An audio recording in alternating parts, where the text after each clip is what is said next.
Let's go to our headliner this morning. Alan Dershowitz joins us, Harvard Law professor emeritus and author of the book, The Case Against Impeaching Trump. Well, now I guess the question is, impeaching Kavanaugh? I mean, does it look like Democrats are planning a strategy to do so?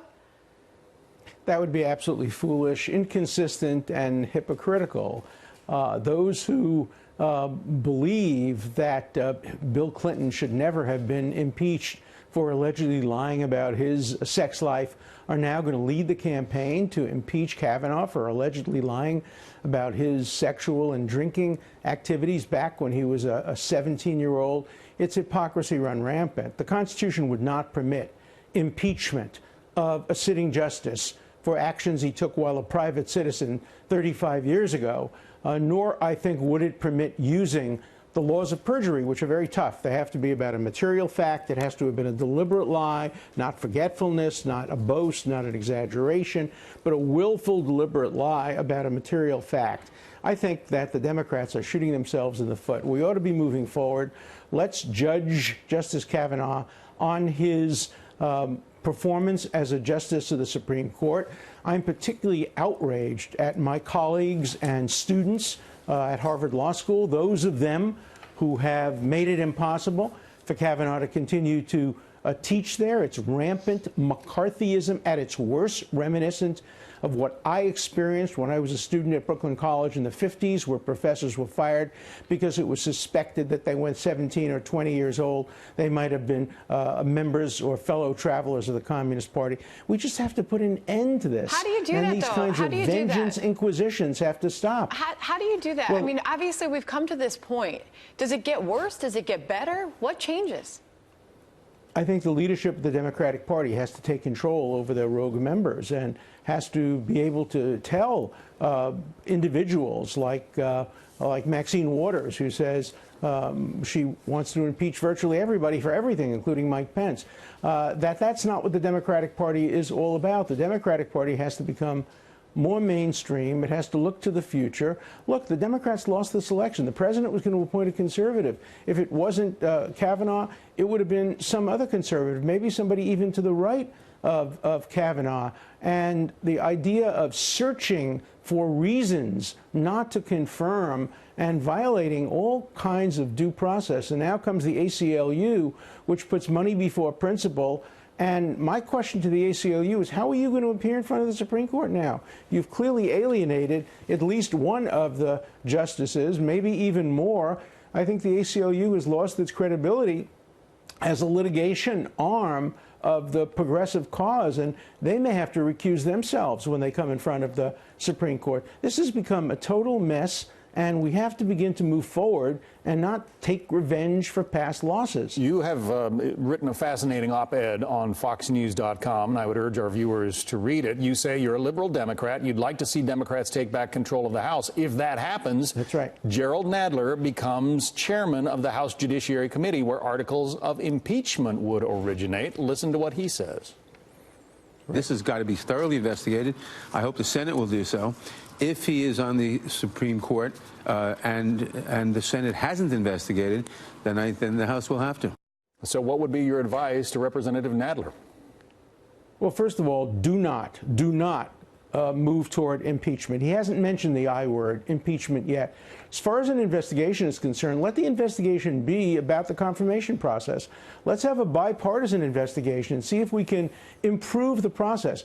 Maybe have more checks, FBI checks, prior to a nominee being nominated, so we don't have these kinds of surprises. Ongoing investigations. There are things we can do. Maybe have a commission that nominates to the president the 10 most distinguished people who could serve on the Supreme Court, and let the president agree to pick from that instead of picking from the Federalist Society. There are a lot of things that can be done to improve the process. Investigating Kavanaugh is not one of them. Impeaching Kavanaugh is certainly not another of them. Despite what we talk about here today, Alan Dershowitz, there are still many Democrats vowing a fight, including Mazie Hirono from Hawaii. And here's her latest thinking on where this goes next. Should Brett Kavanaugh be impeached if Democrats take control? I'm much more focused on the here and now, which is that we have an election coming up, and I've said to the women who are justifiably angry but determined, and I said they should be just focused like a laser beam. We're left wondering what exactly that means, Ellen, but she did not say no to a fight for impeachment.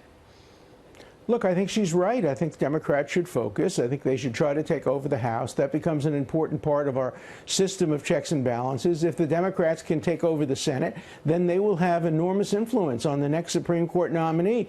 That ought to be the focus. Look, Brett Kavanaugh was not my choice. I'm a liberal Democrat. I would have appointed Merrick Garland again.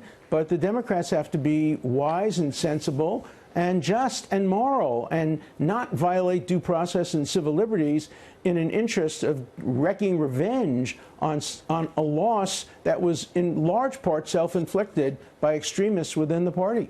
I want to read part of that Fox op-ed that you wrote. You say, Democrats may try to move it forward by alleging that the grounds for impeachment include perjury committed by nominee Kavanaugh. But that would, in his testimony at the Senate Judiciary Committee confirmation hearing, but that would be a ploy somewhat akin to the phony perjury grounds used to impeach President Clinton. You think there are comparisons? Right. Yeah. Oh, I think there are comparisons, and the irony is that the very same people who justly complained about the use of perjury against Bill Clinton are now demanding the use of perjury against Kavanaugh. Do they have no shame? Do they have no memory? Do they have no concern about being called hypocrites?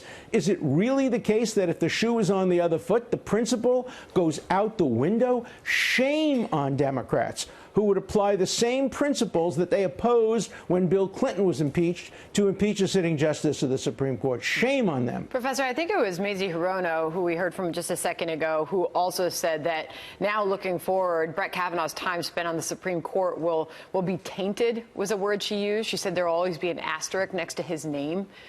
What do you expect, finally, if you could, Brett Kavanaugh's time on the Supreme Court to look like, considering this intense fight he went through for confirmation? He will be like other justices, a conservative. He will move the court slightly to the right. My hope is that, having been through this horrible experience, maybe his sensitivities will increase toward due process, civil liberties, the right of free speech. But the asterisk next to his name is ridiculous. He was confirmed. He will serve on the Supreme Court. There will be no asterisk.